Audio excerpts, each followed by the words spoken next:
And today is the kickoff date for the 17-18 budget year budget cycle. So welcome to everyone. I understand we've got more of those handouts coming at the back. We also have a sign-in sheet. If you didn't get a chance to sign in, those sign-in sheets, I understand, will be going around the room. Please do give us your contact information so that we know who is here and how to get a hold of you if we need to. Everybody get really comfortable. We've got a lot of ground to cover today. We've got a lot of new things to talk about. So please bear with me. It is a little bit long, as your handout indicates. First, I want to introduce the other folks that are assisting me, Stephanie Percy and Ryan Carter. Stephanie's been with the Executive Office for quite some time. Ryan is formerly of, you may have worked with him, he is the Ryan Carter, formerly of the Auditor's Office. He's now of the Executive Office. Are very, very welcome to have his assistance now. The things that we're going to be going over in this presentation today are the budget process and the schedule, especially the key dates, the multi-year budget outlook, just to give you context for what we're talking about. We're going to be going over a whole new budget format and templates that we're going to be using this year. We're going to talk about accessing the base system and some key changes in the base system. We're going to be quickly going over the 17-18 budget policies. Most of those look very familiar to you. We're going to talk very briefly about budgeting for positions in the ABP forms. We're going to talk about very briefly fixed assets and vehicles, ISF rates and charges. We'll do a quick recap, and then I'll take questions. What I'd like to ask you to do, we are streaming this right now out via the internet, and we will be recording it. So what I would like to do to maintain the continuity is if you have questions, please write them down, and we can discuss them in depth at the end of the presentation, after the presentation, because currently it's the presentation itself that's streaming, and we want to keep that continuity. So please, I'd love to answer all your questions, but please let's save them till the end. High-level budget process, we changed things up just a little bit. We actually got, during the fall, we got the budget policies and guidelines and strategy approved by the board in the first quarter report. We have typically historically done that in the mid-year, but we did it in the first quarter report, which has allowed us to start this process earlier than normal. Typically, we're not doing this budget kickoff until we've already done the mid-year report. We're doing it early to get you guys started early because we've got a whole lot to do, and that's one of my goals, is to be able to start earlier and earlier with this process, because I know most of you have already been working on your budgets actually for quite some time, even before the holidays in some cases. So it's part of our goal is to give you as much time as possible to do the things that need to be done so that we can do them very well. We will be doing the mid-year report in early February. Budget submittals, of course, are due in March. Third quarter report in May. Recommended budget in June. Amendment of it as directed or necessary in July, and budget adoption in September. I won't go through all of this. This is in your handout. Just kind of encapsulates how this budget preparation process is intended to flow. It is intended to be highly collaborative and interactive, and a collaboration between the executive office and the departments. So that sort of encapsulates how that flow works, is intended to work. Here's the details, key dates that you need on the 17-18 budget schedule. Something that's a little bit new and will sort of explain itself as we move through this presentation. By January 31st, I need information back from you. Don't worry, it's not a great deal, but it's really crucial. First thing is any budget unit additions. If you need if you've added a budget unit during this fiscal year that was not in the adopted budget, or you plan to add a new budget unit for next fiscal year that isn't already established, we need to actually add that into base for you. It doesn't get drawn out of the financial system automatically. It doesn't get drawn out of the chart of accounts automatically. We have to tell base that we intend to make a budget unit combination. So if you have anything new that you don't find in base, or that you want established newly in base for next year, please let us know that by January 31st so we can get it established and get you going. The other thing that we need from you, and this is going to dovetail in with the new budget format that we're doing, is we need from you a list by functional group of all of the budget units in your department. Because the new format is going to be organized by department. We'll talk a little bit more about that. So by January 31st, for us to get busy working on the restructuring, we need a list of all the budget units by functional group for your departments. Budgets are due March 31st, or March 13th, pardon me, March 13th. That's a Monday. We'll be doing the third quarter report on May 9th. We'll be taking the recommended budget to the board on June 12th. We have an overflow date as needed on June 13th if necessary. And of course, at the board's discretion, we could be meeting anytime to discuss the budget in greater detail as they see fit. So keep your June open. You know, we could be having budget meetings every Tuesday in June if they decide that's what they want to do. We have a plan to come back with any amendments that flow out of those deliberations on July 25th, and formal adoption of the budget after the year-end process concludes, we hope, on September 26th.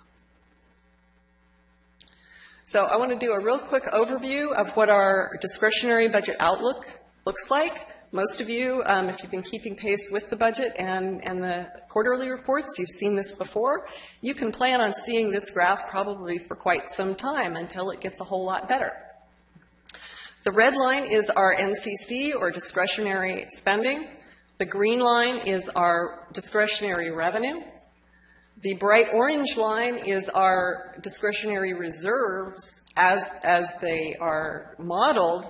And the yellow line is the reserve requirement. And what you can see is that as of 16-17, we are in a serious deficit spending position, which is causing us to draw down our discretionary reserves substantially. That's a deliberate, planned thing, but it's not optimal. Based on the rate at which things are going, we have a plan in place as part of this modeling that we will have to draw them down further in 17-18, even if we keep that line flat, and that is our mandate, is to try to keep that red line as flat as it possibly can be.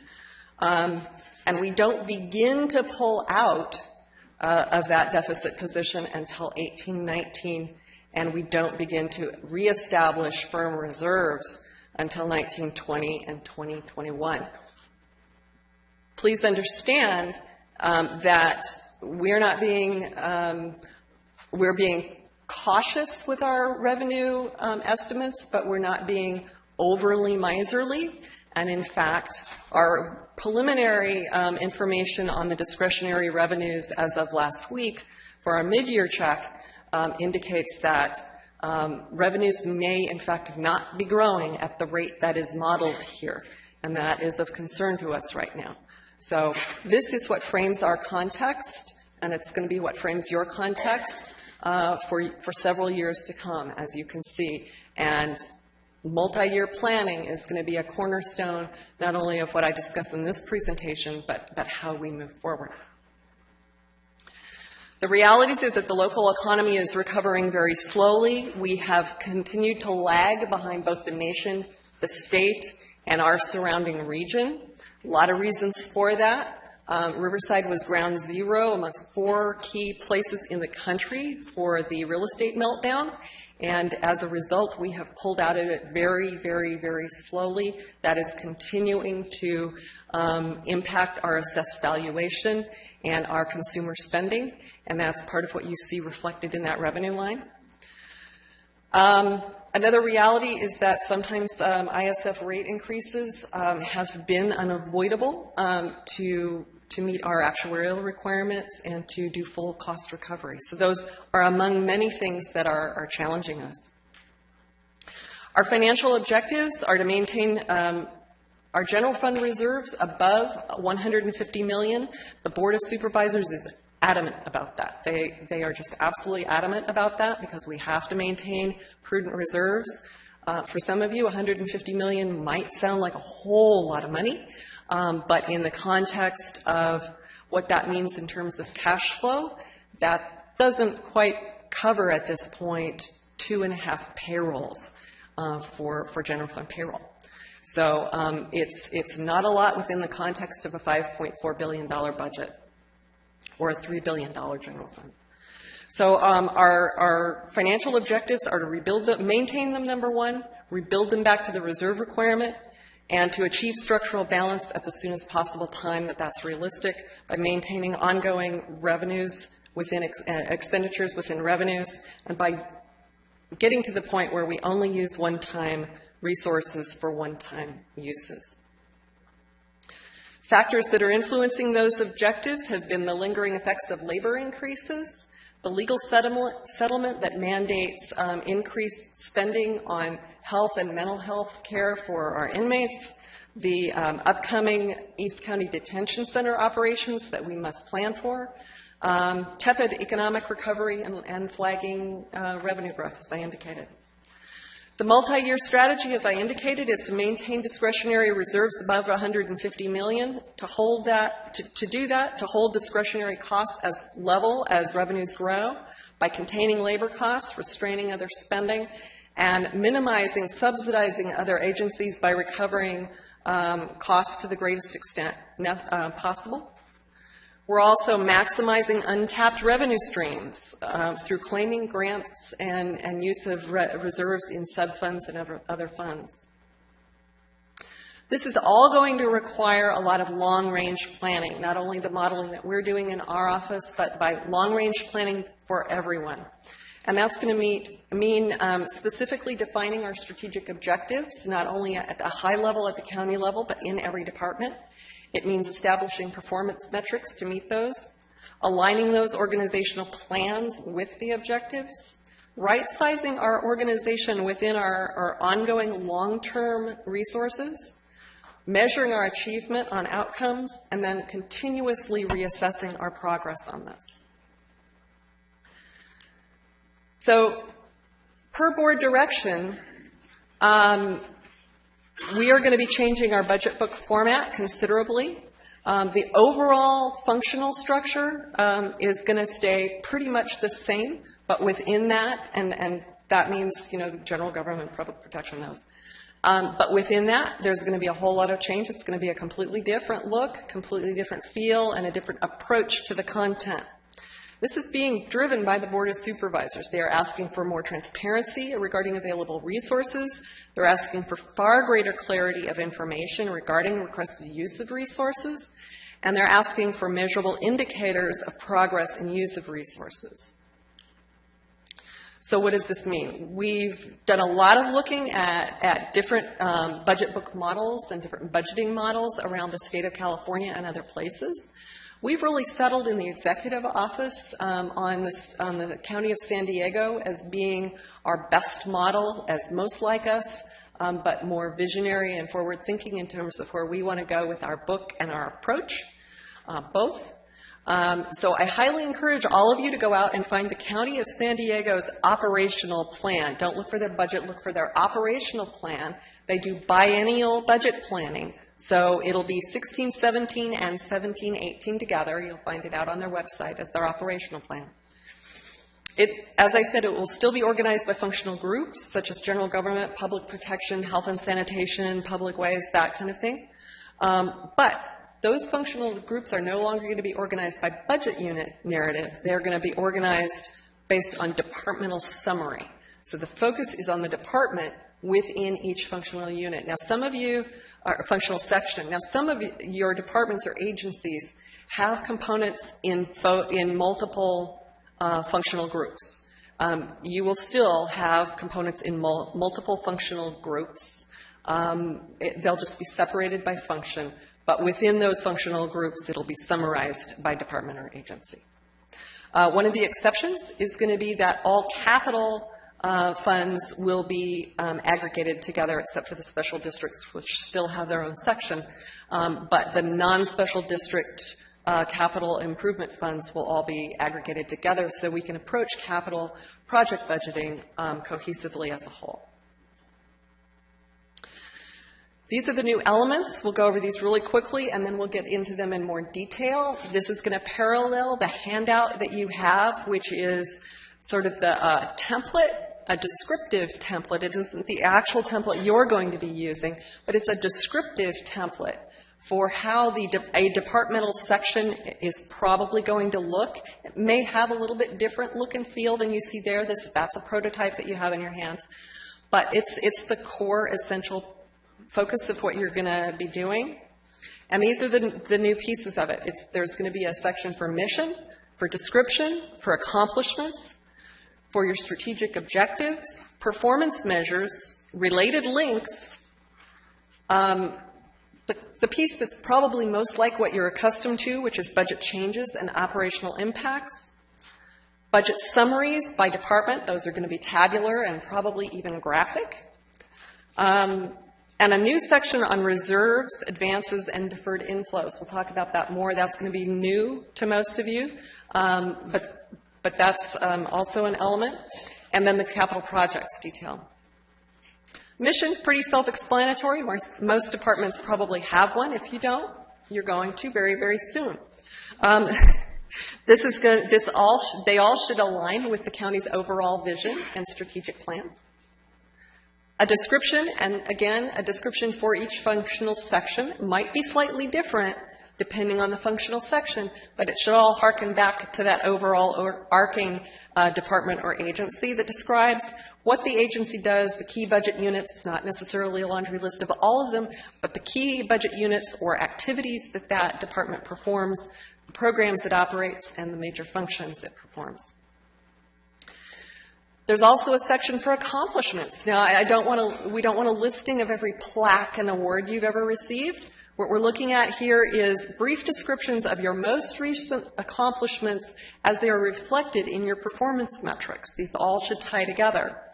They should address the progress you've made in the prior year on achieving your objectives and your work completed, and they should be categorized by the county's overarching strategic objectives. All of these pieces are going to be categorized within those 3 strategic objectives. You see a little legend on the bottom of that handout.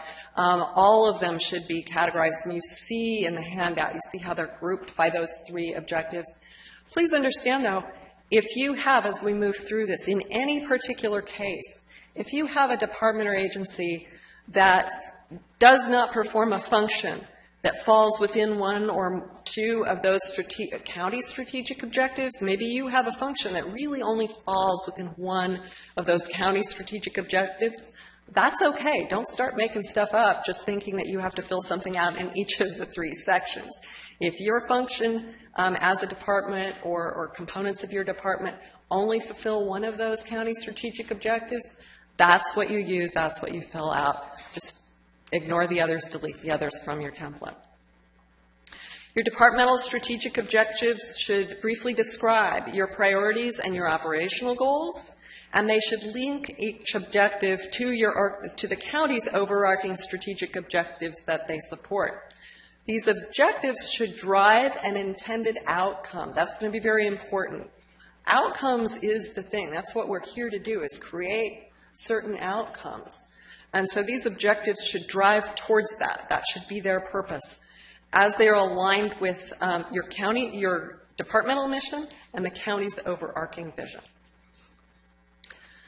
I toss this in because, we can anticipate for departments that don't have a really robust strategic planning process themselves, there may be some questions, and even if you do, you may have some question. Which of your strategic objectives should you use in the budget? How should you choose which ones to highlight? Which ones should really inform and guide your budgeting process?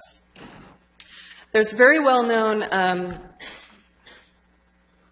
tool out there called SMART goals or SMART objectives. And they're summarized here by the acronym SMART, meaning specific, measurable, achievable, results-oriented, and time-bound. Now, I'm going to give you sort of a personal example to make this sort of real, and you can translate this to what you're doing. I have a personal goal of climbing a really big mountain before I die. Okay, is that a good goal? Well, it's a great dream, but it's not really a good objective. Why? Because it's really, really vague, and it's not really all that time-bound, right? Okay, so I could make a far more specific goal of saying, I want to climb Mount Everest in June. Okay, that's very specific. Is it a good objective? No, because it's not realistic. Why is it not realistic? Because I'm going to be doing budget hearings in June, right? Of course that's why it's not realistic. Okay?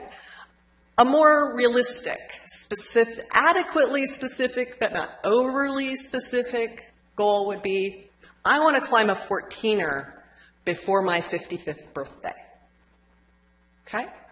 It's specific enough that it's quantifiable, it's measurable, it's realistic, believe it or not, it's realistic, and it's time-bound. I won't tell you how time-bound, but it is realistic and it is time-bound within something that's achievable. You see how that works? The first one, really super fuzzy, can't be held to account for it. Middle one, way, way too rigid or unrealistic. Last one, quantifiable, specific, can be held to account for it, and it's time-bound. That's very, very important. We all expect within the executive office that the strategic objectives and the performance measures are going to be where there's a whole lot of discussion and interaction with our office and yours, working through what should be in the book, what should be used, which ones are good, which ones are bad. This first year or two, there's going to be a lot of that until we work out the kinks in this. My recommendation is start small and good, do it well, and then build out as time progresses, and work with your executive office analysts on how to do that.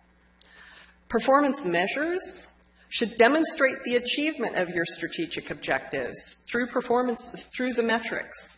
So you need, as I indicated, if you have SMART objectives, that's what enables you to then choose performance metrics. If you have strategic objectives that can't be measured, it's going to make it really, really hard for you to come up with a metric. And you are going to need metrics to measure these strategic objectives. They should, in the template that you see in your handout, you'll notice they're going to include prior year actual. We may have to build towards that. If you don't already collect metrics, you may not have anything in this next cycle. You may not have anything in the prior year, but if you have been collecting your own metrics for a long time, you're gonna go ahead and fill that out.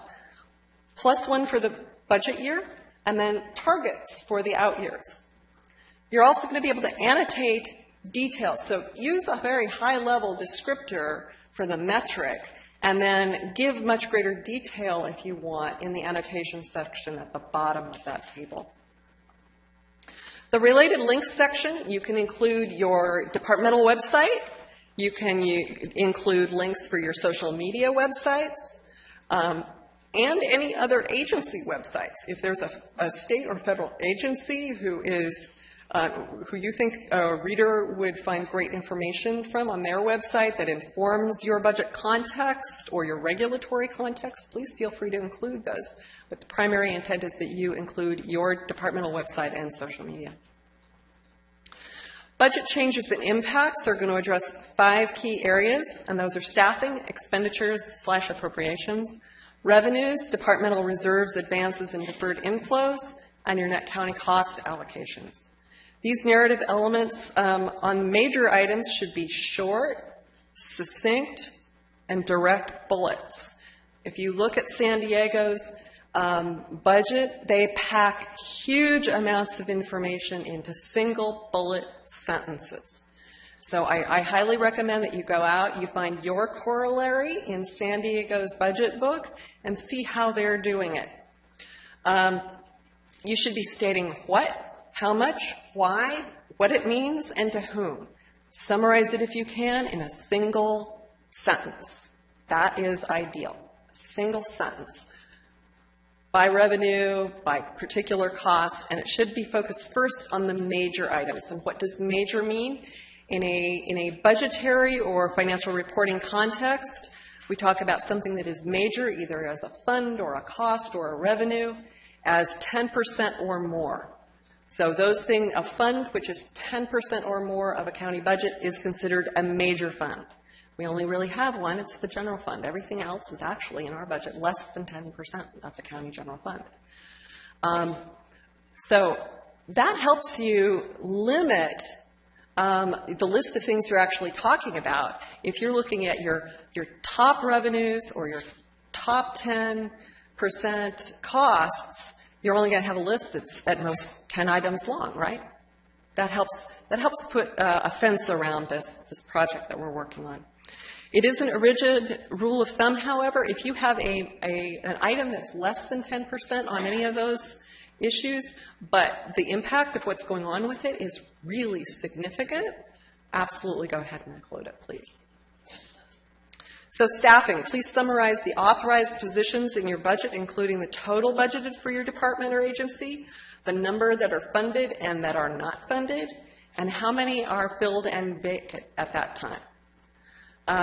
Explain succinctly details of changes in staffing from the previously adopted budget, which is the 16-17 budget, by unit and program. For expenditures, explain concisely the details of any major budgetary changes in appropriations from prior fiscal year's adopted budget, and by appropriation category.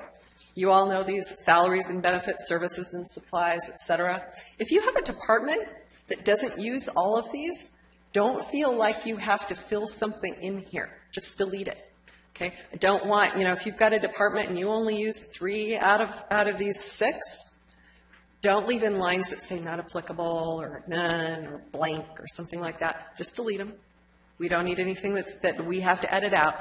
Just go ahead and delete it. Same with revenues. There's a whole bunch of revenue categories that you'll see in the template that we give you. If you don't use them, most departments, for instance, don't have taxes. Go ahead and delete it.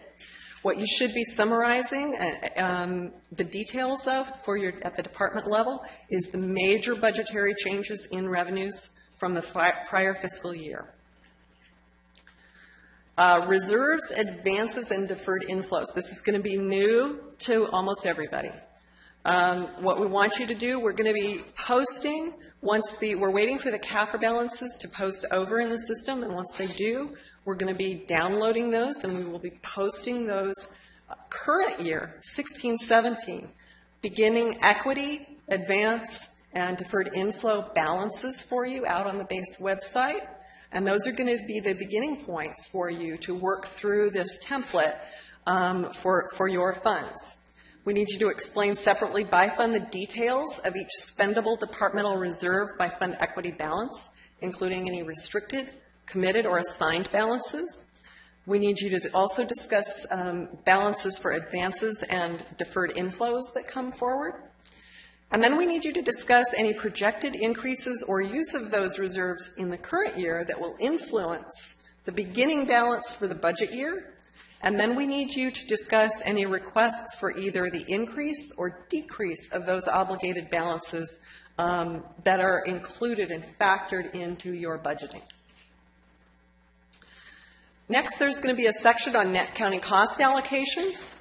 We need any brief explanations of that differentiate any ongoing from one-time changes in the net county cost allocation. It's very, very important that we identify one-time changes in net county cost as separate from ongoing, because when I do the modeling for net county cost, I roll forward the ongoing. I do not roll forward the one-time items. We subtract those out so that they do not pitch forward into the future modeling and the future allocations. So it's important to document that in the budget process. Please do not assume or embed any policy items in your budget or in your discussion of the net county cost. Policy items are separate, and they go in a separate section that will be summarized at the beginning of the document, but not in the departmental section. You can certainly discuss requests in the impact section, but don't factor them in as assumptions as if they were already approved. The board has the discretion on the allocation of it. They've approved the allocations already, so don't assume that that's as if it's already been approved. Next, there's going to be departmental summary tables. We are still going to have all of the state schedules, typically Schedule 9, 10, 11, those, but they were going to be at the back of the book. They're going to be in the appendix as a separate section in the back of the book. What the department wants, or what the board wants to see, is summary information, because we have so many budget units. They need to be looking at summary information. They've asked for this repeatedly. So we are going to be summarizing your budgets at the departmental level in a group of budget tables within this section, and that's a new change, because typically the narrative sections have been all narrative. Budgets have been at the back or in a separate section to the narrative section. But we're going to be interweaving these tables into the narrative sections for your departments. Most of this information we are going to extract out of BASE, and that's why it's important to get the budget unit lists from you by January 31st, so that we can start to build out the pivot tables and the extractions necessary to summarize your data. So we will be building out the tables for staffing by budget unit, expenditures by budget unit, budget by category of expenditure, budget by category of source, which is both revenues and fund balances. And so those are all coming out of BASE. And then the budget data that we need you to provide is going to be detail on how you intend to use your advances, deferred inflows, and reserves of fund balance.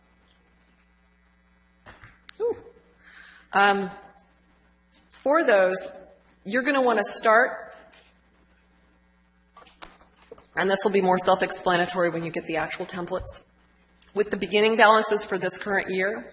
You're going to use the current year projections that you put into the budget system, into BASE, to project what the net result for all budget units in your fund is going to be, what the net impact for the current year is going to be, which is going to give you the ending balance for your funds for the current year. That's your starting point then for your funds for next year.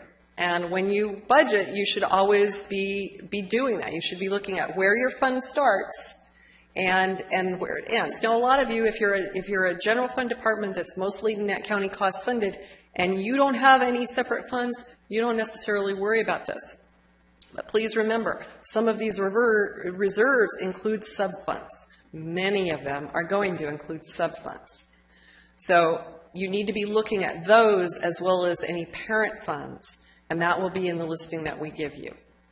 You may not be doing this overarching net calculation the way you would if you were budgeting for a parent fund, but you're still going to be needing to do the exercise for any impacts on how you use your sub-funds this year and what it means for where that sub-fund starts and its balances for next year. For next year, what you're going to need to include in your template is any planned cancellations or new obligations that you want for next year and what the resulting ending balances are going to be. The state schedules, if you've ever looked at them in depth, have several schedules that do this kind of exercise. This is what this is modeled on, and we haven't been doing them in the depth that we need to in the last couple of years, but that's why I'm going to be asking for a lot of detail from you to plan out that use of your sub-funds and your other funds equity so that we can put that into the state schedules as we need to. Circle back around here and talk about how all of this fits together. The CEO's vision is for a safer, healthier, more constituent-oriented county that balances its limited resources with its strategic objectives. Our objectives are twofold. They're operational as well as financial. Public protection, healthy communities, and business-friendly operations are our 3 county strategic objectives. That's what the CEO and the board have mapped out, and that's our focus. That's what frames those objectives and those other elements that you're going to be working on. But they are also sit side by side with our financial objectives, which is to rebuild and maintain prudent reserves in all funds and to achieve and maintain structural balance in all funds. How I sort of envision all of these pieces fitting together. Of course, the mission drives everything. It drives the strategic and financial objectives, which inform the performance metrics, which then drive what your operational planning should be and how you plan your staffing, which then drives into your funding, which results, we hope, in the outcomes that we conceived of and fulfills our mission. And the cycle goes around and around and on and on. You'll notice that there's what looks like diamonds. They were intended to be double-headed arrows to indicate that there's actually a feedback and forth between some of these elements. Okay? Because performance metrics are going to be informing your strategic objectives. If you have created strategic objectives, as I indicated before, that aren't measurable, you can't have a performance metric for it. So that's going to be your gut check on your strategic objectives if you can't measure it. So that's going to have a flow back and forth. Your operational planning is going to flow back to your metrics. And of course, all of this, you can set very lofty strategic objectives with super high bars on your metrics, do fabulous organizational planning that's expansive. You know, you're going to cure cancer and eradicate poverty and the whole works, right? And you're going to come smack confronted with the reality of our financial situation, right? There isn't enough funding to do everything we always want to do, right? And that's why that one sort of is a backstop and pushes back through all of those. You get those all in balance. You get them realistic and achievable and doable over a certain amount of time, progressively, hopefully over time, and then it all hopefully flows through to those outcomes. So I hope that graphic helps make it a little bit more concrete and helps you see how all of those component pieces are intended to work together. Okay, now let's talk a little bit about BASE. We can circle back around on all your questions about the new format. We're going to move on into BASE. That's going to start to move a little bit more quickly here, so hopefully we can get on to your questions. So write all those questions down that you've got. I see all the thought bubbles in your heads written on your faces right now. Go ahead and write down your questions. We're going to go through more of the technical side of things right now. Accessing BASE. Please do it early. Please do it often. Waiting until the last minute. We always have somebody that calls us about a week before budgets are due and says, I need an account in BASE and we have a new person and I forgot my password. Please get your account set up early. Get all your technical issues worked out. Sign up for the BASE email alerts early. Many of us received new email addresses last month. If you're one of those folks, if you've changed departments, please go out and make sure that you change your email address. Please also make sure that you sign up for BASE alerts. There's a special BASE user list. Most of you are probably here because you got the email saying, hey, there's a budget kickoff. But if you didn't, if you got this information from somebody else, please go sign up on the BASE website to get the email alerts so that you're not dependent on somebody else. Please also set up your forgot password capability so you don't have to contact RSIT if your password's time out. And also, please check the BASE website frequently for any new postings. Most of the time, we're going to send out a notification anytime we post anything to the BASE website. But before we had somebody this last year who turned in their ABP forms on a 5-year-old ABP form. So before you start, just whipping out that ABP form that's on your C drive, go out and check the BASE website and see if, in fact, it's still valid. You probably are going to need to update it. For technical assistance, there's information here in your handout on the RSIT website. Please contact them regarding any technical issues that you may have. The executive office cannot help you getting security clearances. You need to work through your system security person within your department who contacts RSIT about that. I can't help you with your login or your password or anything like that. You need to work through RSIT. Items, amongst the items that are available on the BASE website are the budget schedule, the budget policies, the NCC targets, Prop 172 allocations, payroll variables, the bargaining unit variables are going to be out there. The board approved ISF packages will be there, CalCap charges, budget templates, all that's going to be out there. A note, it's not out there, all of this yet right now. They're working on, as you guys probably got the email from RSIT, they're working on a new face, a new website for the financial systems. BASE is included in that. We hope that's all going to be up next week. And as soon as it is, all of the stuff is going to start to get posted out there, and we'll alert you when that occurs. Quickly, I've already gone over this. Adding budget units to BASE, that takes information on our side, so please, if you need that, again, set that up as soon as possible. Some key changes that have been made in the BASE system. One of them is you now have, and I didn't list it here and I should have, one of them is that you now have access to running the state schedules yourself, so you can see how your budget pages are going to look and turn out. Please use those all you want. You don't have to wait to see that when the budget's published. You now have access to that throughout the budget process. Some systems changes that we made beyond just having that access is there was, and this was listed on the BASE website previously as the known BASE issue paper. To Stephanie and I, we call, and the BASE team, we call it the January to June issue, where step increases that occurred between January and June prior to the budget year were not factored into the payroll calculator's calculations. And it was a significant error. And you guys had to compensate. You had to run calculations to compensate for that. It caused a lot of work. You still had to run the calculator to load the positions in, but then there was still this adjustment that had to be made for all those positions. We've cured that. It's gone. No longer there. All the step increases that occur in the 6 months prior to the budget year now factor into those payroll calculations. That has been fixed. The other thing that we did is we made running the payroll calculator automated, so you don't have to run it anymore. That was done actually yesterday. All the positions are loaded. It's all out there. The system is up and ready to run. What it also means, though, is for any of you who ran it and then ran it and then ran it to pick up position changes that might have been occurring, you don't get to do that anymore. Okay? So the new data set is selected. We sort of reverted back to the way we used to do it once upon a time. And that is the data set that we used is pay period 1.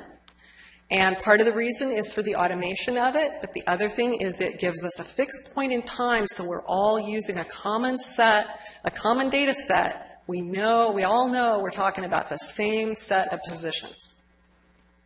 And what that means to you is you now can't just rerun your payroll calculator at the beginning of March and sort of redo stuff to pick up all your CTRs that you may have been doing. You have to keep track of those CTRs and track them through this process and keep synchronized. So if you choose to continue to do CTRs, you may do that. But you have to make sure that that gets incorporated into your Form 1 and pushed over then into the Form 6. Another note here is that for some of you, that you may find that there's always sort of an anomaly, and we couldn't figure out why we had some strays and we had some reconciliation issues. And one thing we found is that that BASE uses the task profile ID to capture both the fund and DEPT ID together, because HRMS only has DEPT IDs. So we can't just pull it out of HRMS. So to get both the fund and DEPT ID combination together on positions, we have to use the task profile ID. If you have task profile IDs attached to positions that do not match where the position is authorized in Ordinance 440 and where it's funded, you're going to have that position wind up in the wrong place in BASE. So there's, I think, a very small group of positions that we found that in. If you run into that kind of problem, the solution is to correct that. All your task profile IDs should match where the position is authorized and not somewhere else. So that's the solution to that. Please make sure that that gets synchronized on a going forward basis so we don't have that error. Again, I went over the advantages of having the fixed data set. We're hoping that this really helps us resolve a lot of the problems that we had with the ABP forms last year, and gives us a common data set that we can all work from and all agree on as to what our starting point is. If you do external salary projections, and my hope is that the corrections that we've made on the January to June issue will resolve a lot of the need for you to do any independent salary calculations sort of overall. But if you're one of those departments that really needs to, because you can't just do additions and deletions and rely on that, if you have to do your own salary projections, please advise us immediately. If you see any major errors that you see the payroll calculator, if you compare your independent calculations with the payroll calculator and you're coming up with something that's dramatically different, please get in touch with me and let me know that, because my goal is to make the payroll calculator absolutely as accurate as possible so everybody can depend on it and you don't have to do separate calculations only for that reason. If you also do that, please make sure that the information is input both into Form 1 and your Form 6. It needs to be in both places so that both work in conjunction.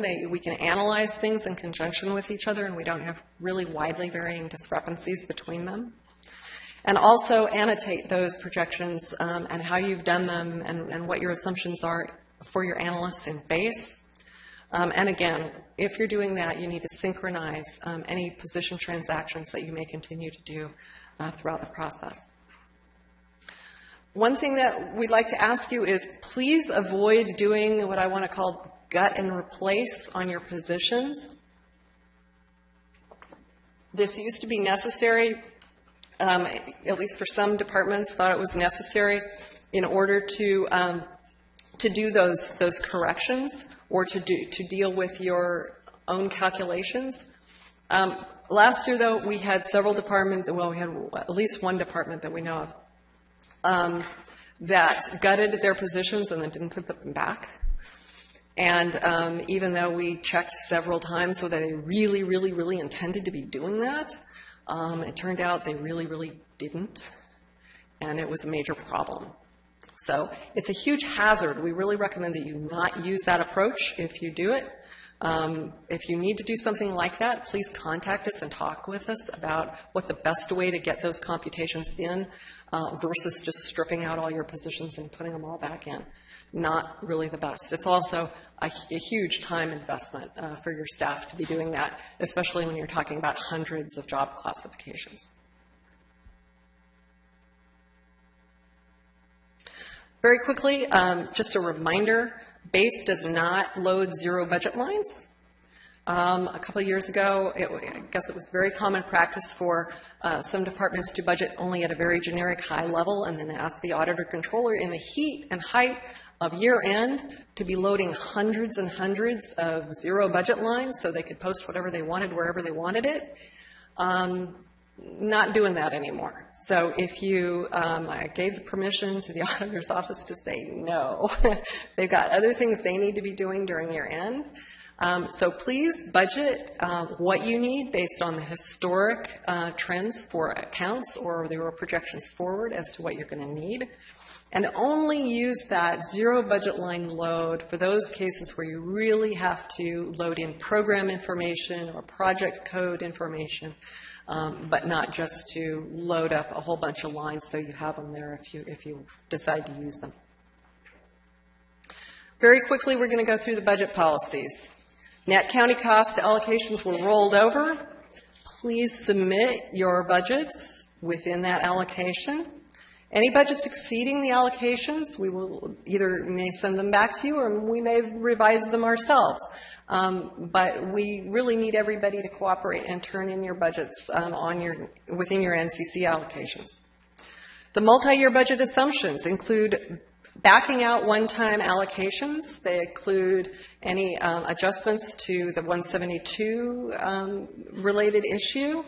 They do not include any additions for labor contract increases. You will notice in the labor contract variable worksheet that there are no projected COLAs moving forward, that beyond what's already been ratified and approved. We're not assuming any going forward at this point. Our rule of thumb, my rule of thumb, is we don't assume anything for budgeting purposes and as far as labor goes until it's been ratified. Once it's been ratified and it's in stone, then we start factoring it into budget assumptions, but never before that. The other assumptions are that departments are going to absorb any increases for pension obligations, insurance, and any ISF increases. General fund support, last in, first out. Please use, unless it's legally mandated. There are some mandates out there regarding general fund support. Unless it's something like that that's legally required, please fully expend all your departmental revenues first and general fund net county cost allocations last. Please use your restricted balances to the extent that you have them. Public resources exist to provide services. They don't exist to stay hidden or kept aside for a rainy day indefinitely. So please, we're really focused on looking at those cases where we've had indefinite accumulations of restricted balances and net assets and reserves. We should be only maintaining those reserves that are prudent and necessary for working capital or for commitments that have been made, but otherwise that we need to start pushing a lot of these reserves that we've got lingering out there into service. Please plan on doing this every budget cycle. You should be going through annually and looking at all of your committed and obligated balances and saying, when did we commit this? What was it for? If nobody in your department can remember why you have a committed fund balance on your balance sheet, probably a really good time to liquidate it and press that balance into service. Sort of already went over this. Keep in mind, however, in terms of pressing those balances into service, they are one time. They are one time. A balance forward is a one-time asset, and it should not be used. You shouldn't take liberate a piece of committed fund balance and hire new staff with it unless you've got a long-term plan to backfill behind that with an ongoing resource. Always remember, when you liquidate an obligated fund balance or something like that, it is a one-time resource and should be liberated to do a one-time type of cost. Or put it into general reserve. Departmental revenue shortfalls will not be backfilled by the general fund. You cannot assume that that will be the case. If you have a reduction in spending, including any grants, taxes, fees, state or federal funding of any kind, you need to take the action necessary to mitigate that within your own resources or to reduce your spending in line with that. Budgetary impacts, again, need to be managed through cost containment, such as attrition, efficiency, or program reduction. If you are requesting backfill for budgetary impacts above your allocated NCC, please submit those separately as a policy item. Don't just embed them into your budget and come in over your net county cost allocation as indicated before. Priorities in budget construction. Budget should be built moving from your unavoidable fixed costs such as your rent, your debt service, your utilities, things that you don't have a whole lot of control over. Next, you should budget for costs of completing your missions, such as essential staffing, materials, services, and those things. And finally, you should budget last for your non-essential costs, such as travel, membership, redecoration, and those kinds of things, as resources allow. This is a new slide. This is a new element. I thought the previous slide, this information would be self-evident by the previous slide, but apparently it isn't. So I thought I would sort of state the obvious here. Deconstructing a budget or cutting a budget or dealing with the constraints of financial reality, you should work in reverse. And that means cutting out first the nice-to-have stuff, the non-essential costs, such as your travel, your furniture, etc. Next, cutting back Controllable operational costs such as funded vacancies, equipment purchases that maybe aren't absolutely essential, or new vehicle purchases that maybe you can do without. Lastly, only cut fixed costs programmatically, such as instituting austerity measures to save on utilities, downsizing or closing offices, and those kinds of things. Very often we'll get policy item requests, even though we've got this in the budget policies. We'll get a policy item request that says, we had a rent increase and we need you to fund the rent increase. You've still got funded vacant positions, and you're still funding your travel, and you're buying new vehicles, but you want us to pay for the rent. Okay? You should always pay for things like rent and utilities and ISF charges and those kinds of things first, and then push the other non-essential items into the category of things that you request funding for. Labor costs. The standing policy is that departments will absorb all labor increases, including any costs of living and other negotiated labor increases, any merit increases, performance pay, and annual leave buy-down. Now, there's always the question, well, why departments have to absorb? Well, the reality is that we have a $5.4 billion budget, and we have $821 million worth of discretionary revenue, which means that only 15% of our overall budget is discretionary funded, and 85% of our budget is funded by the state, the feds, and other agencies. And it's only fair that they pay their fair share of any of our cost increases. So that's why we always say departments need to absorb it, because the reality of our budget is that other agencies are actually funding a majority of our expenditures. Quickly to go over budgeting for positions. All of this is, like I said, this is going to be my repeated theme. It's going to take long-term planning, long-range operational planning. That means being deliberate and far-thinking, aligning your operational planning with your strategic objectives, and being outcome-driven. We need to get past being reactive and saying, well, you know, I got this really great list of hiring lists, and so we've got to move a bunch of positions around to hire these people. Well, how does that fit in with the operational plan? Where does that put you with respect to how you're going to end this year and how that tees you up for next year?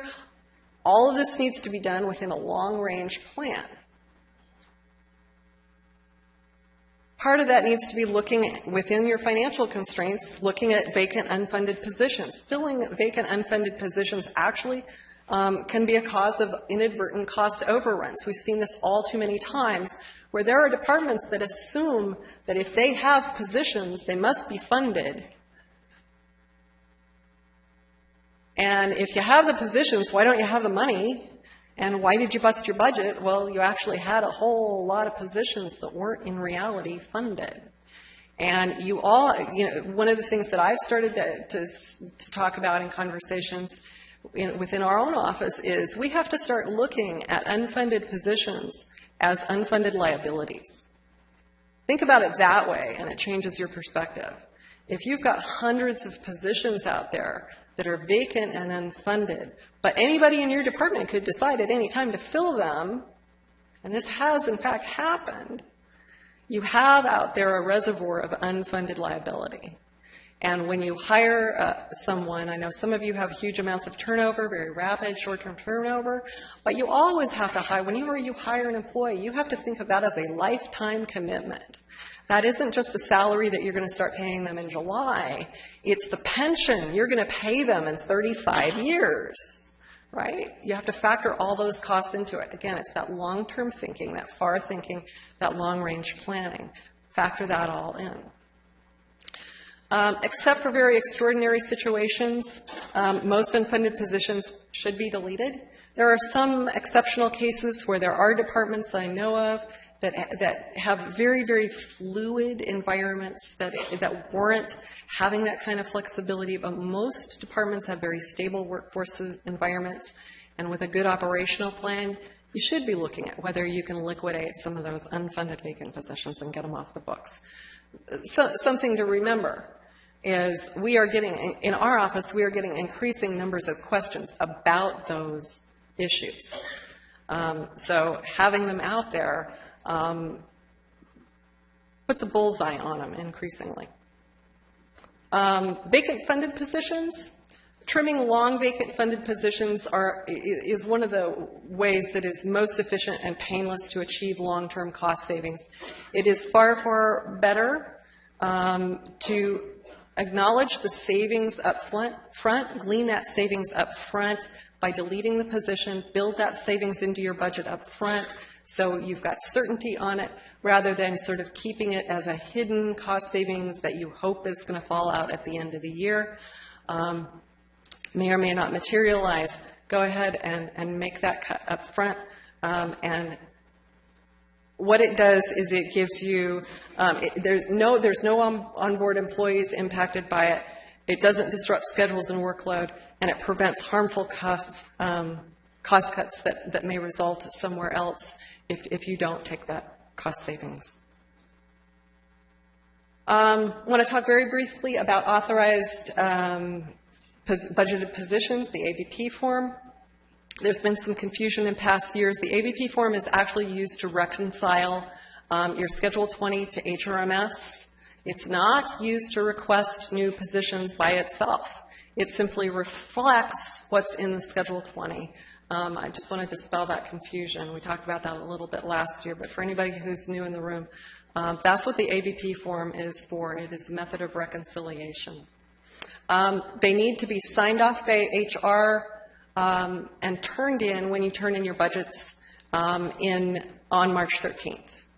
And the reason for that is that's the way that HR helps vet any position additions that you need to do. HR has sign-off authority on the addition of all positions, on the additions to Ordinance 440.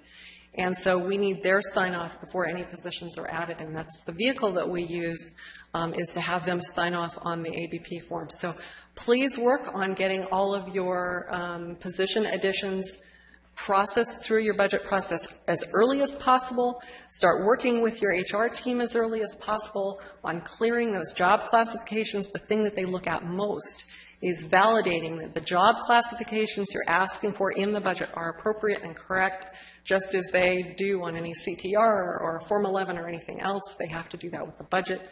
The thing that slowed things down in years past the most with getting the ABP forms processed and your new budgeted positions into HRMS was the fact that HR was not signing off on those additions in advance of the budget being done, and they were doing it only afterwards, and it really bogged things down and really bottlenecks things up. So we want to avoid that, so please get those approved in advance.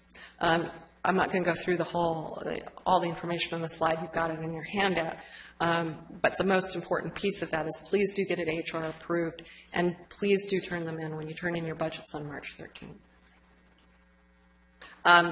There will be more information coming out. We're working with HR. They've just this week asked for some slight modifications on the instructions on the ABP forms. That's why I'm not going to go into a great amount of detail with them now, because I'm anticipating that Stephanie and I are going to be working with them over the next week or so on the ABP form, and we'll be putting out more information for you on that very, very soon. In order to enable HR to process the ABP forms efficiently, we do need to lock down processing other position transactions. We're probably going to be doing that at the beginning of May so that we can really get things to stop moving while we review this new budget. There's going to be a whole lot of information that needs to be reviewed at Crosstide, so we need to stop the goalposts from moving so we can get a handle on that. So please plan accordingly. Please plan in advance. Any transactions you do want to do, please get them done right away. And please do not expect that you'll be able to process CTRs and those kind of things between May and June, as we will have shut that down. Very, very quickly, budgeting for vehicles and other fixed assets. Authorization to acquire vehicles and other fixed assets per the government code does require board approval. And it's only valid in the year in which you get that approval. Unlike positions, which once you get an authorized position approved, it sort of lives on in Ordinance 440. There's been some confusion in years past. If you get a vehicle approved in a budget, it's good for that budget year only. If you don't get that vehicle bought that budget year, you have to come back again and ask for it again. The other thing is that a new vehicle is, in fact, a new vehicle. Even if you're replacing a defunct vehicle, that new vehicle is, in fact, a new vehicle. Department responsibilities. Want to make sure if you need vehicles, if you need fixed assets, please coordinate that with purchasing, but especially the vehicles. Fleet Services is the one, they list all vehicle acquisition on their Form 2A. And Bob's here. We worked through this with him in the past. If you have a vehicle need for next year, if you've got vehicles this year that you're questioning whether or not they're going to get purchased, do you need to reauthorize them or not, please see Bob right away in the next couple of weeks so that you all have time enough to work through that, and he's got time enough to plan his budget. He's under the same deadlines that all of you are. So please, if you've got vehicle purchases that you need to factor into your budget assumptions, please see Bob right away on that. Again, like I said, it's Fleet that's responsible for listing the vehicles in the budget. What you will be doing is listing only the charge that they're going to charge you for that. They're going to budget the acquisition cost, especially if it's depreciated. That's important. They need to do that, and it needs to show up on their Form 6 and their Form 2A. And that translates to the budget schedules. Please, when you do fixed assets of any type, please do not type brand names into the budget. That winds up in the budget schedule. We don't want to telegraph to anyone that we have predetermined the outcome of a procurement by listing brand names. So be very generic. Just say laptops or copiers. Don't say a Nokia copier or an Apple laptop. Just say laptops, copiers, SUVs, that kind of thing. Strip the brand names out of it. You'll be talking with Bob. He's going to know. You're going to spec to him very specifically what you need. They're going to know it in the background. Same with purchasing. Get the spec that you need, but don't put the brand names in. Very, very quickly on ISF rates. Rate approval is scheduled for, I'm going to be very, very vague about this, an upcoming board agenda. We thought it was the 31st. I still think it probably is the 31st. I don't see Stephanie in the room any longer. We're still working with departments, and of course, as you all know, we've had to move around board meetings due to board of supervisors schedules. We have to be very, very flexible right now because we do have only 4 board members. So we are hoping that that is going to happen in the next week or two weeks, I think. If it doesn't, just hold tight. We will let you know when they're posted on the base website, but ISF rates won't be posted until the board has approved them. They will be posted as soon as they are approved. Just really quickly, once again on this, the issue of rates versus charges. Rates are per unit costs. Charges are derived by multiplying rates times units. Those are tossed around. It gets kind of confusing, but I just wanted to differentiate that. What you should, to the extent that it is possible, and it isn't always possible, but to the extent that it is, we do encourage you to negotiate service levels with the ISFs to the extent that they can accommodate that. And those are the agreed charges that should be reflected in your budget. If you disagree with them, don't simply put a number you like in your budget. We've had that all too often where departments said, well, I just didn't agree with them, and so we put what we thought it should be. And then, well, you bust by several $100,000 when you got the real bill, and then you wondered why. put the real amount in there, and if that causes hardship in the rest of your budget, again, going back to how to construct your budget, that's one of those fixed costs. You know, telephones are telephones, you got to pay a bill. Lights are lights, utilities are utilities, you got to pay the bill. If that causes hardship in the rest of your budget, then, you know, whatever falls out as a result of that, then discuss that with us and put that, you know, any policy item requests you may make. But don't just budget whatever you think you'd like to see it be. Quick recap. Budgets are due, once again, March 13th. They must be complete and they must be in accordance with the policies, and they do need the ABP forms with them to be complete. We'll be doing the third quarter report and budget review on May 9th. I'm really talking with everybody I talk to about this, that we need to get away from having people bust their budgets either earlier than that or certainly by the end of the year. I want to make sure that if we haven't already done it, if you see yourself and your budget unit in distress, please take care of those appropriations adjustments no later than third quarter if you can help it. If it's any time after that, if the auditor calls you and says, hey, we need authority to lift controls because you've busted payroll, you need to get to the board on the next available board date and get that appropriation adjustment made, or to do an appropriations transfer within your budget that fixes it. I don't want to see us, you know, running into the summer and have them the auditor not being able to post accruals or encumbrances because there isn't sufficient appropriation. So third quarter report, it's really important because that also, any of those kinds of funding decisions also play into the budget decisions that we're doing, and we want to have a good picture of all that when we do the budget preview. Budget hearings will be June 12th and 13th, budget amendment July 25th, budget adoption again on the 26th of September. We've gone over, I think you guys all get what the budget strategy is. We went through the changes that have been made in base. We fixed the January to June step increase issue, so your Form 1 ought to be sound. If it's not, please let me know. We automated the payroll calculator, so you don't have to worry about running that anymore. It's already done. We've added new position queries, and we've added your access to the state schedules. We have a new budget format that will have a new look and feel, a new narrative format, new performance measures element, new department budget summaries, and a new emphasis on departmental reserves. Final notes. Please contact your EO analyst with any questions or concerns related to your budget. Please start those conversations early. Don't wait until March 14th to call your analyst and say, number one, my budget's going to be late, and how much time can you give me?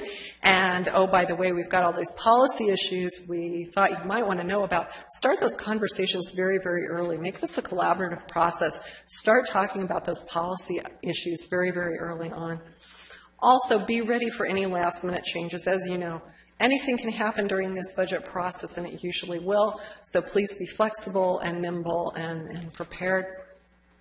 Finally, this is a very long, hard, stressful process, and please take care of yourselves and each other. So with that, yes, what I'm going to do is on the streaming, we're going to switch over to live, and I'm going to bring a microphone down, and we are going to take your questions.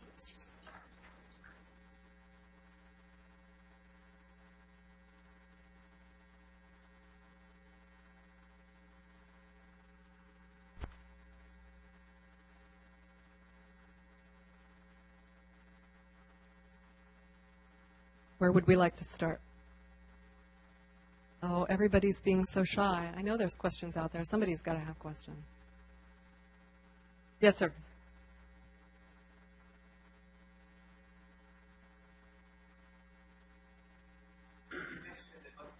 Yeah.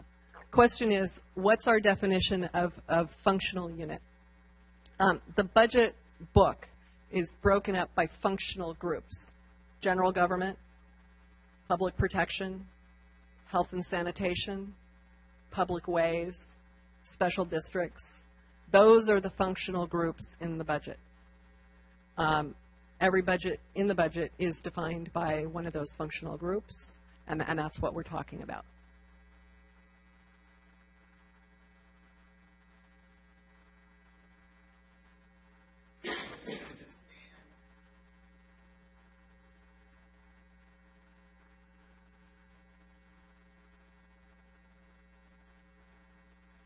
Which department, if you don't mind saying the question?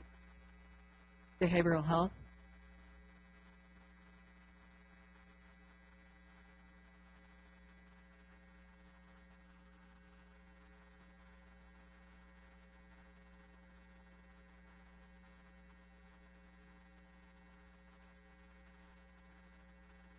Yeah, so essentially the question is, if you're a department or agency that has components in different functional groups, are you going to be filling out templates in each of those groups? And the answer is yes.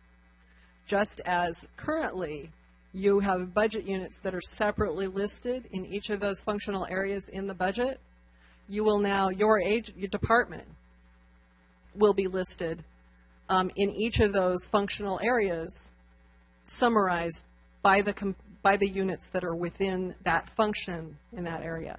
And your mission may be general, and the same in all of them. The description may have an element that is the same in all of those, but for that functional section, you want to focus then specifically on the units that are in that functional section. So, and you may say, behavioral health generally does this, but we also have a component that's in, say, public protection, and here's why. Okay. Yes, ma'am.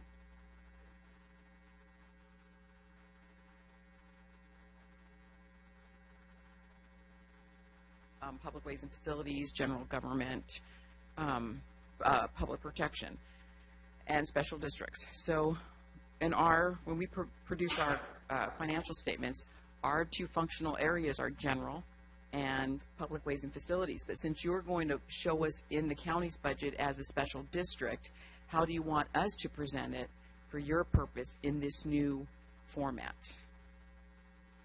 Flood control, right?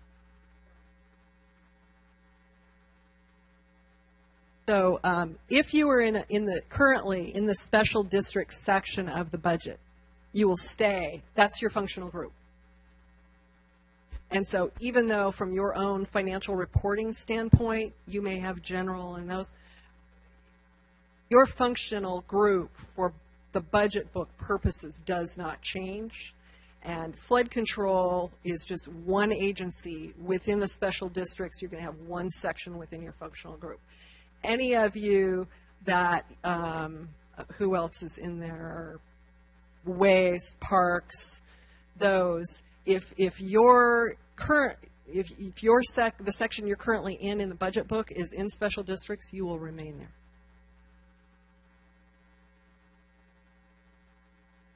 One department, multiple budget units still. All your budget units are still there, but you're going to be summarizing your information at the department level or the agency level.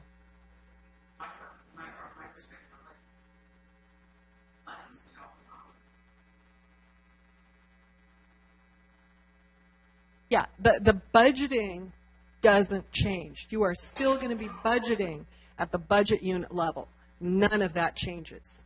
We will then be extracting that information from base and doing some summary listings by budget unit. Expenditures by budget unit will be summarized in there, but it will be grouped at the department level. That's the important thing, is we're taking all that information and we're aggregating the conversation under one department, as opposed to having, budget units sort of sprinkled all over the place throughout a functional section.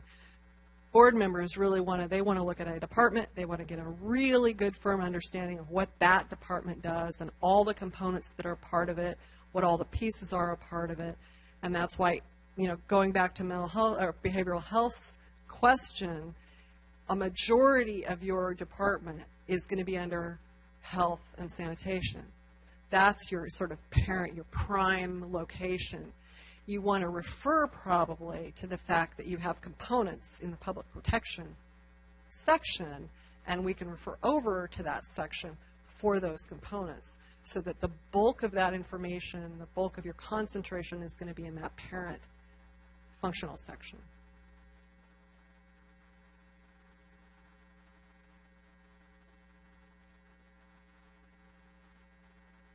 for behavioral health and just referring to those other, I don't want to but those other aspects or services that we provide. Even though, just like you said, our major function is behavioral health. But we do a little bit of the other ones. So do we do? Yes, you'll do 3 templates, one for each section, because you'll have narratives in each section. But you'll probably, in your parent one, your prime one, you'll refer over so that they get a good, solid understanding of the fact that that's where you're primarily oriented, but you've got these appendages. TLMA is the same way. Most of TLMA is in one section, but it's got some components, also in public protection. And where do these designations come from? I went through the State Controller's Manual for accounting for counties. And you see it right in there. It's all broken out. I can even post that on the base website if you want to see how I'm coming up with that. I'm doing it strictly in accordance with how the State Controller identifies what a function is and what the activities within functions are, and just going by that. Any other questions? Yes, Robert.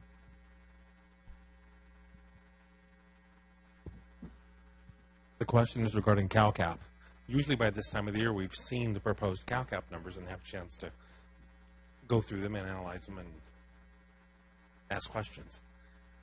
So I'm curious about when and where will we see that? And will we have an opportunity to discuss that before they become permanent charges? Did everybody hear that question?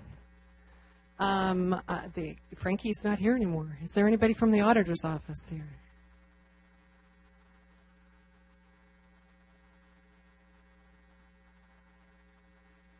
Okay.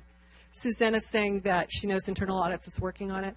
I'm surprised that you haven't seen the cost allocation plan yet.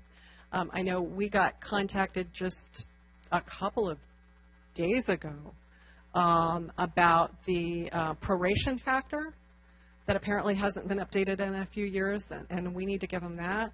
But that should not have prohibited them from getting together with you to go over the cost allocation plan. So I would definitely get in touch with internal audits and schedule an appointment with them and go over that, because that absolutely is essential that you get a good understanding of the cost allocation plan as to how it affects you. Anybody else? Questions? Yes, ma'am. Let me pass this over.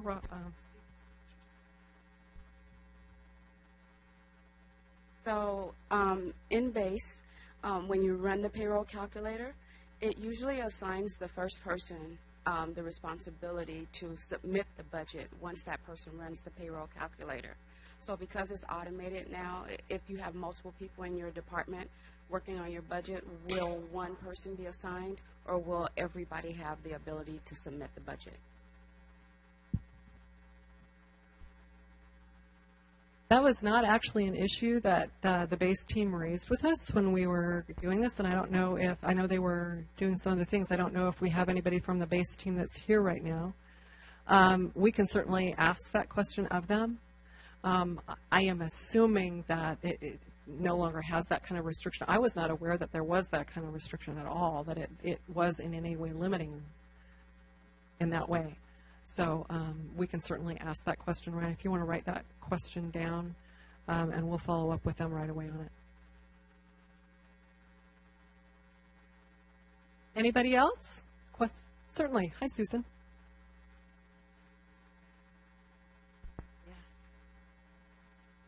We may go back and forth a little bit. With regard to the net county cost targets, are you planning on previewing any of that with departments before finalizing it, just to make sure that we're evaluating one-time versus ongoing the same? Everybody hear that? The question is, will you be able to preview your net county cost targets in advance to evaluate the one-time versus ongoing? I don't know that I would say preview, but once they get posted, and I'm hoping to get that out there, when we get everything posted next week, I need to go through and scrub and sort of reconcile. I can certainly make that detail available. And if you've got an issue about it, we can certainly, look at that and resolve that. If there's something that usually when it's been because all we're doing is rolling them over. Usually I try to be really good about documenting that in the budget process, that something was in fact specified as a one-time thing. So if you see something that's getting backed out because we think it's one time and you think it's not, we can certainly backtrack and work on that. Absolutely. Do you have something else? You mentioned position control and that there's going to be a point at which requests for adding positions through the changed request process is going to be frozen. And you mentioned May kind of to June. So is your expectation that come July that anything that you added in the budget would be available, and that after July, if you have additional positions you want to add because you have new information, that you would expect to be able to do so? Really excellent question. Thank you, actually, for asking it. It is our goal, and Stephanie and I have been working really, really hard with Teresa Torino and John Minnie and others in HR to really streamline this process so that if we get all this stuff done up front and those ABP forms are really, really clean up front and ready to go on July 12th or June 12th, when the budget is approved, we hope. As soon as the budget is approved, all the ABP forms that are ready to go to Teresa Torino, and they start processing them and get through them. And the whole objective is to get all of them done as close to or before July 1st as possible. And that way you have all the positions you need as of July 1st, and you're ready to go. Any of the problem ones, anything that's not resolved, goes on the bottom of the stack, I'll tell you right now. The ones that are going to be right up front, that are going to get processed right away, are really clean. The other thing to know is if you are doing reorganizations, if you're moving things around, the way to handle that is to have separate ABP forms. Do an ABP form of additions for a budget unit and an ABP form of deletions for a budget unit. And make it really clear that that's what you're doing. And annotate why. Because what that enables HR to do is to run those deletions, stage it so that you can then move people around out of the positions they're in into the new positions. And then once those are concluded and you signal to HR that that's done, then they'll run the deletions. And those may come considerably later after all the other ABP processing is done, because it doesn't matter to you. They're just positions you're discarding anyway. That helps that staging, and it helps, especially if you're trying to get a reorg done at the beginning of the year and you need all that funding to start lining up right away. We can coordinate with that with HR. But the key is having all of that approved and ready to go when the budget is the recommended budget is approved. So back to the question on the CTRs. The whole goal is, we freeze, and I'm probably going to choose May 1 if we can do that. I think that's a Tuesday. Because we're going to have so much to review, especially this first year of this new paradigm, and there's going to be so much information that needs to be summarized and aggregated and coordinated throughout all the new formatting. We're going to need that time. That'll only be that 8-week period in May and June that you wouldn't be able to do that processing, but that everything else would be ready to run at the beginning of July.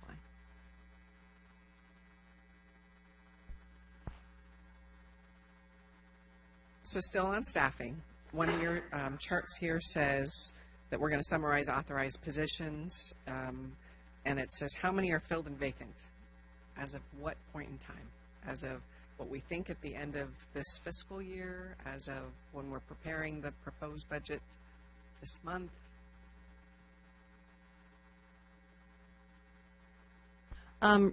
The question is filled and vacant as of what point in time?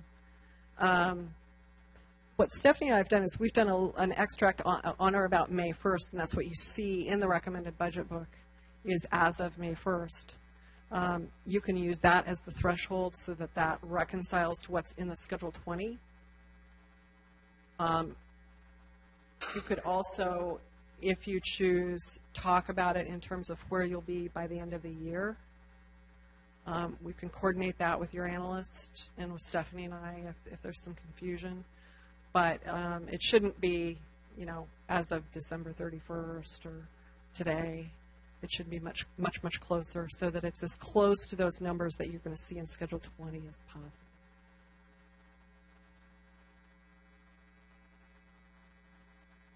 So again, still on positions.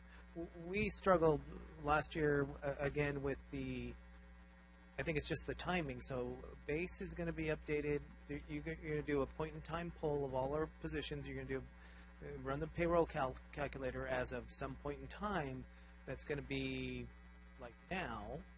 And there's going to be a lot of changes that happen even between now and when it's budgeted in March. And then I'm assuming that anything that we've changed between now and March, we're going to put on AB form.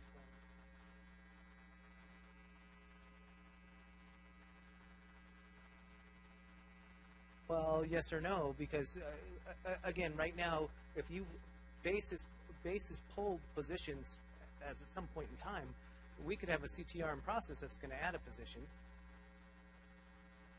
Now it's going to be added. It'll be in RMS by the time we finalize budget. We will part of our authorized positions, right? But we don't need to add it again on an ABP form because the CTR already happened. But then we're going to get down. Then we're going to go down a few months down the road where you're going to do a poll in May again. You're going to poll HRMS. That's what I. What we do. What I meant to say there is we pull numbers on vacant and funded, on the vacancy, on the occupancy only.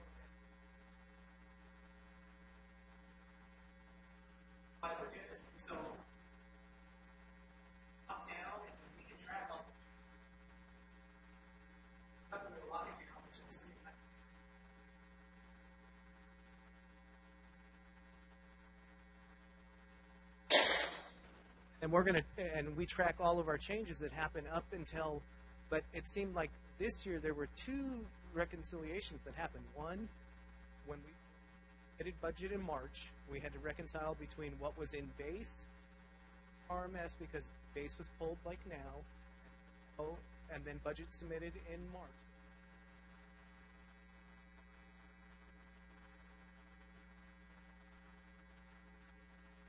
Add or delete positions correctly with budget.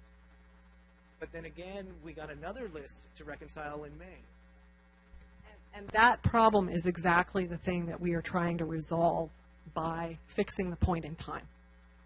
Because the problem is that when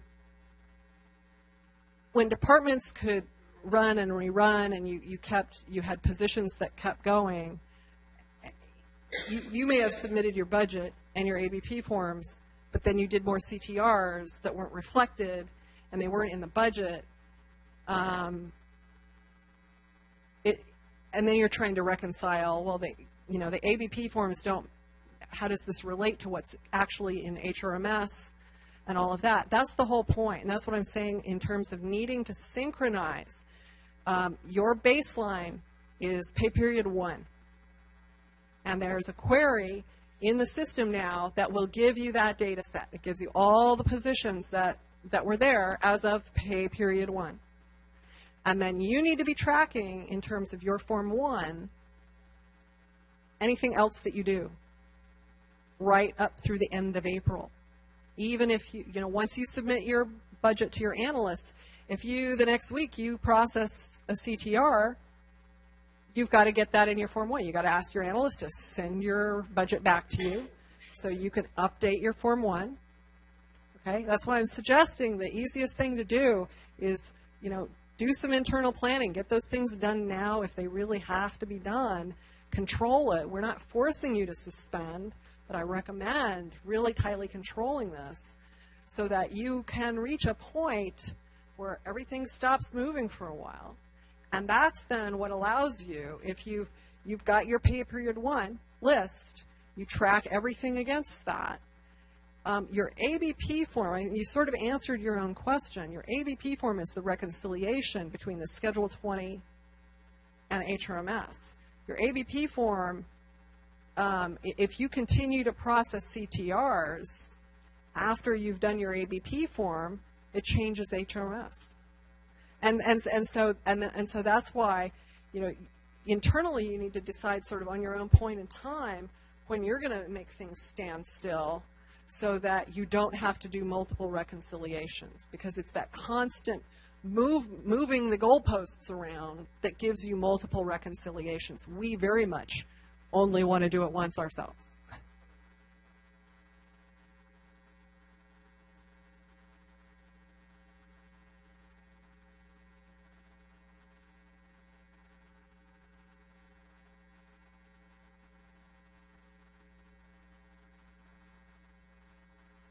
Right.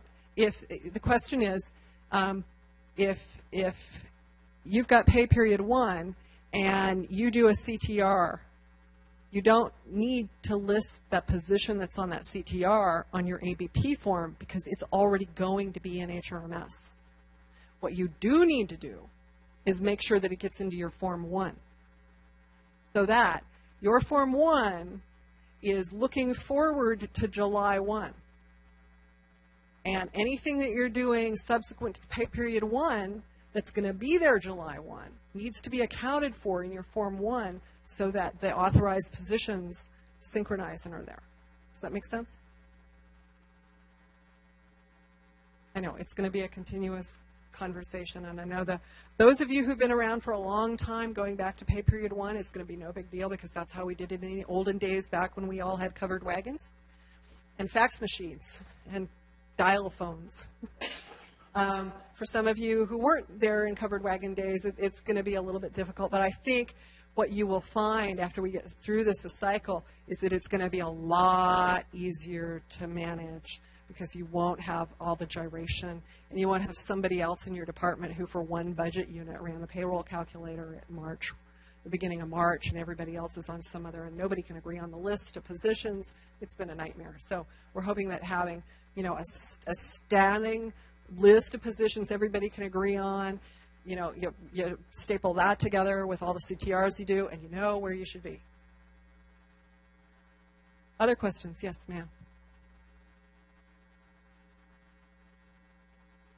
I am from Child Support Services, and this year we were approved by the board to get 5 years running welfare recruitment from DPSS. Is that considered NCC, and how do I show that in my budget? For 5 years running, it's not going to be one time, but it's not going to be forever either. I believe, Susan, did you hear that question from Child Support Services? There's the agreement to share, to provide the revenue. That's a transfer between budget units, right? They just keep the revenue. Yeah, that's okay. That's right. That's right. It's something else. Don't have to worry. Susan does. Yeah. Now, for your own long-term planning, depending on how that long-term agreement goes, I definitely encourage all of you to be doing, long-term planning charts, just the way I'm doing. I've got NCC out now for years. Same thing internally, and know that at some point you have to have a conversation with them again about your agreement on that, because that may, you may wind up having to give it back.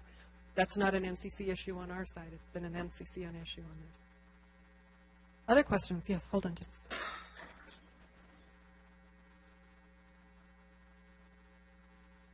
I'd like to request that on the base system that we have a contact list for all the ISF rates who we can contact if we have questions about what the rates are and about the ABP or any of the things that we have for the budget process, who the contacts might be. Question is, can we list the contacts list for the ISFs, and Ryan, if you could make a note of that. I think that should be easy enough to do. Absolutely. Good question. Other questions? I think we need to have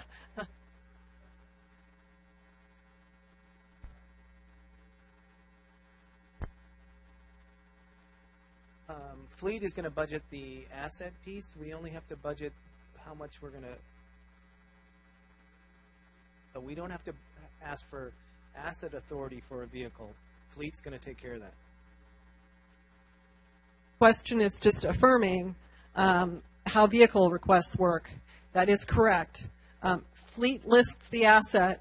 They get the asset authorization. You book the charge, and it's either full cost or the annualized cost. I highly, highly recommend, if you guys want to look at ways you can stretch your dollars, I highly recommend you guys look at paying for vehicles over time rather than doing cash purchases. Lots of you are doing cash purchases.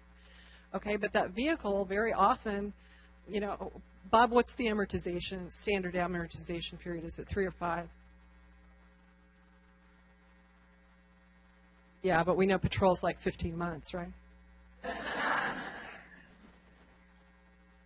5 years, okay.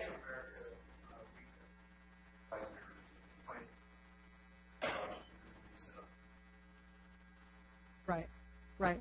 So, you know, I would look at, if you're trying to make your dollars stretch, look at amortizing the cost of a new vehicle over the 5 years rather than, you know, putting up, you know, what's the average cost these days, you know, $35,000, $40,000 for a vehicle. Why outlay $40,000 when you can pay, you know, 20% of that a year? Think about it. I know sometimes you have grants that specify it has to be cash purchase outright, but anywhere you can get away with amortizing over time, spread that cost over useful life, especially if you're an ISF. You should always, always, always do that if you're an ISF or an enterprise fund. I want to circle back around, just to be clear, in the follow-up to the last question, there are exceptions to the rule that Fleet lists all of the vehicles on their list. The exceptions to that are anybody who purchases heavy equipment. You already know who you are. Flood, TLMA, fire. Bob does not buy fire trucks. He may participate in helping buy fire trucks, but Bob does not help or maintain fire trucks or bulldozers. Those of you, you know, I didn't want any confusion about that. That rule does not go away. Anybody else? Questions? I don't see any. Okay. I want to thank everybody very much. Please get in contact with your analysts as soon as possible if you have questions. Hold on just a second. There is a set of keys that was left on the sign-in table, and the sheriff security has them. Please, if you are missing your keys, please go see sheriff security. Thank you.